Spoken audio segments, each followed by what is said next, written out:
Let's talk a little bit more about the connection between unserved maps are defining where unserved is, and what that means to wireless internet service providers, because they came out with this thing called the NOFO, and we're not going to dive too deep into the NOFO other than to say that 5 gigahertz networks are considered unserved. And so if you submit a polygon or the address is based on 5 gigahertz, you're subject to overbuild. Maybe you could elaborate on that a little bit.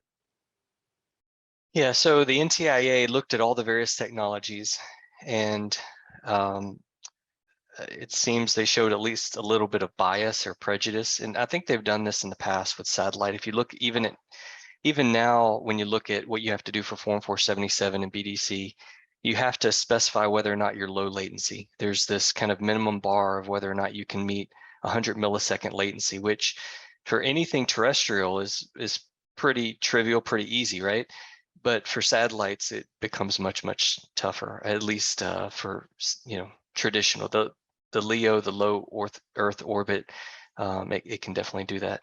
And so now it looks like they've done a similar thing for fixed wireless, and they're saying that, well, if we're going to be putting money towards something, it has to be, quote, reliable. And what we think is reliable is something that's not going to be prone to interference, something, that's a little bit more robust. So good or bad, that's what they've decided to do. To be considered any level of served, it has to be licensed at this point. Right. Now, but the good news is recently they've ruled that CBRS in the 365 band is considered licensed. So that's good for lots of folks. Yeah, that's exactly right. And in some of the studies in our company, what it looks like is, we know that CBRS propagates quite a bit better than 5 gig, and what it looks like is overlaying your existing 5 gig network with some version of CBRS seems to cover at least the same amount of area, even if it's something like a 450i with just an Omni, it will cover just as well as 5 gigahertz. And so, yeah, that is the good news, that if you, you don't just have to, take this rule and kind of, accept it. You can actually kind of fight back a little bit and deploy the equipment that at least, the NTIA is going to see as reliable. Yeah, and the good news is that more good news is that the September 1st filing is not the end of the road, right?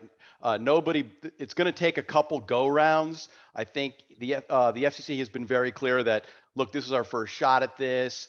It's probably going to need some tweaks. The vendor that they select, ComQuest, is evolving their data. So it's going to be a couple go rounds before they feel like the maps are ready to go, before BEAD gets started. So you have time to react. You don't have, September 1st isn't the end. September 1st is the beginning. Yeah, we're going to have this a while. And, even looking back at some of the previous fundings, the RDOF, the CAF2, those things kind of really drag on. That seems to be evident. So I guess that is kind of the light at the end of the tunnel, is nothing is going to go quickly here. And there is a little bit of time to react.